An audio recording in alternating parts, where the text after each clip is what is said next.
अस्सलामुअलैकुम dear students, welcome to my channel. Students, आज का जो हमारा टॉपिक है वो है सेल वॉल। सेल वॉल जो है ये हमारे पास ऑर्गेनेली है। चैप्टर नंबर 4 चल रहा है 9th क्लास की बायोलॉजी सेल थ्योरी से। तो सबसे पहली ऑर्गेनेली जो हमने डिस्कस करनी है वो है सेल वॉल। सेल वॉल होती क्या है ये हम सबसे पहले देखते हैं। सेल वॉल जो है outer most boundary in plant cell. Plant cell की सबसे आउटर मोस्ट बाउंड्री जो होती है वो है सेल वॉल।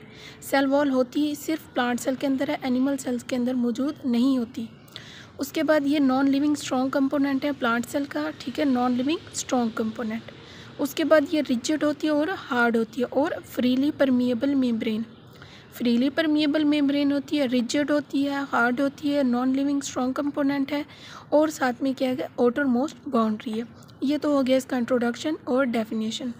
देन आगे चलते हैं हम इसकी कंपोजिशन पे कि जो सेल वॉल है ये इसके अंदर कौन कौन से कंपोनेंट्स मौजूद होते हैं, किन कंपोनेंट से मिलकर सेल वॉल जो है वो बनती है।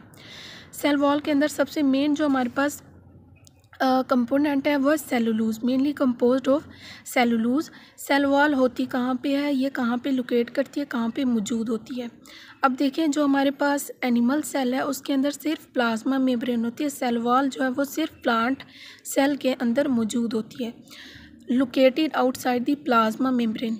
अब प्लांट सेल की जो प्लाज्मा मेम्ब्रेन है उससे पहले कौन सी जो मेम्ब्रेन मौजूद होती है उसको हम कहते हैं सेल वॉल, ठीक है। सेल वॉल कहाँ पे मौजूद होती है, प्लांट सेल की प्लाज्मा मेम्ब्रेन के आउटसाइड पे। उसके बाद इसके अंदर केमिकल्स की वैरायटी होती है जो कि सेल वॉल के अंदर मौजूद होती है, ठीक है। बहुत सारे केमिकल सेल वॉल के अंदर इनकॉर्पोरेट होते हैं। उसके बाद ये हमारे पास डायग्राम है, ये आप देख सकते हैं। सबसे पहली जो हमारे पास लेयर है उसको मिडल लैमेला कहते हैं, जो कि इन सेल्स को आपस में जोड़े रखी हुई है। सेकंड है प्राइमरी, देन सेकेंडरी, और दरमियान में जो है इनके प्लाज्मोडेस्माटा जो है वो मौजूद है। हम इन तीनों चारों को जो है टर्म्स को देखते हैं कि ये होती क्या है। सबसे पहले है मिडल लैमेला। अब मिडल लैमेला जिस चीज़ से मिलकर बनी है, जिस कंपोनेंट से बनी हुई है, वो उसको कहते हैं कैल्शियम पैक्टेट। इसका काम है ग्लू और सीमेंट का। सीमेंट और ग्लू, सीमेंट का क्या काम होता है, दो ईंटों को आपस में जोड़े रखना। मिडल लैमेला ने जो सेल्स को जोड़े हुआ है, दो सेल्स को, वो सीमेंट का काम, यानी कि इसका काम ही दो सेल्स को जोड़े रखना है। देखिए आगे, two cells are joined by, दो सेल्स आपस में वो जुड़े हुए हैं, जो मिडल लैमेला की वजह से हमारे पास दो सेल्स आपस में जुड़े हुए हैं। उसके बाद है हमारे पास प्राइमरी वॉल, ठीक है। प्राइमरी वॉल जो है वो मिडल लैमेला के बाद में स्टार्ट होती है, ठीक है। मिडल लैमेला के बाद में जो वॉल स्टार्ट होती है उसको हम क्या, तो जो प्राइमरी वॉल है वो हमारे पास क्या होती है, मिडल लैमेला के बाद में स्टार्ट होने वाली जो वॉल है उसको हम क्या कहते हैं, प्राइमरी वॉल।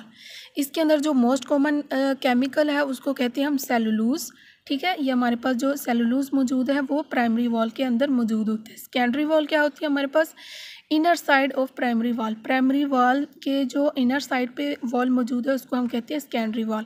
सेकेंडरी वॉल ये हमारे पास थिकर है और साथ में क्या है, हमारे पास थिकर है प्राइमरी वॉल से सेकेंडरी वॉल। ये लिग्निन से बनी होती है और इसके अंदर जो केमिकल मौजूद है उसको हम क्या कहते हैं, लिग्निन। प्राइमरी वॉल का जो केमिकल है उसको सेलुलोज कहते हैं। मिडल लैमेला को जो केमिकल है उसको कहते हैं कैल्शियम पैक्टेट। उसके बाद है हमारे पास फोर्थ पॉइंट प्लाज्मोडेस्माटा। प्लाज्मोडेस्माटा जो होते हैं ये हमारे पास छोटे छोटे पोर्स होते हैं जो कि हमारे पास ट्रांसपोर्ट का काम करते हैं। ट्रांसपोर्ट क्या, जब एक सेल से एक कोई कंपोनेंट दूसरे सेल के अंदर जाना चाह रहा है तो ये जो प्लाज्मोडेस्माटा होते हैं ये छोटे छोटे पोर्स होते हैं जो कि हमारे पास सेल के जो दरमियान मौजूद होते हैं। सेल की जो इनर साइड होती है वहाँ पे छोटे छोटे आउटर बाउंड्री होती है, उसके ऊपर जो है पोर्स मौजूद होते हैं। वो पोर्स जो हैं वो क्या काम करते हैं, ट्रांसपोर्ट का काम करते हैं। उसके बाद है जो फंजाई और प्रोकैरियोट्स हैं ये भी हमारे पास प्लांट्स में शुमार होते हैं। इनकी जो सेल वॉल है वो किससे मिलकर बनी होती है वो देखते हैं। फंजाई की जो सेल वॉल है वो काइटिन से मिलकर बनी होती है, जबकि जो सेल वॉल ऑफ प्रोकैरियोट्स है ये बनी होती है पेप्टिडोग्लाइकेन। पेप्टिडोग्लाइकेन हमारे पास कॉम्प्लेक्स अमीनो एसिड्स होती हैं और शुगर्स होती हैं। उसके बाद हमारे पास लास्ट में जो हमारे पास टॉपिक है, पॉइंट है, वो है फंक्शंस। सेल वॉल के फंक्शन। सेल वॉल का काम क्या है, सेल वॉल क्या काम करती है, शेप देती है सेल को, स्ट्रेंथ देती है, प्रोटेक्शन का काम करती है और सेल को क्या करती है, सपोर्ट देती है, ठीक है। ये 4-5 जो है, इसके 3-4 जो हैं ये सेल वॉल के फंक्शंस हैं। इसके बाद इसके अंदर जो भी पॉइंट्स हैं उन सबको हमने जो है वो कवर कर लिया है। इसके साथ यही आज का हमारा लेक्चर था। उम्मीद है आपको समझ आई होगी। इसके साथ मुझे दीजिए इजाज़त। अपना ख्याल रखिएगा। अल्लाह हाफिज़।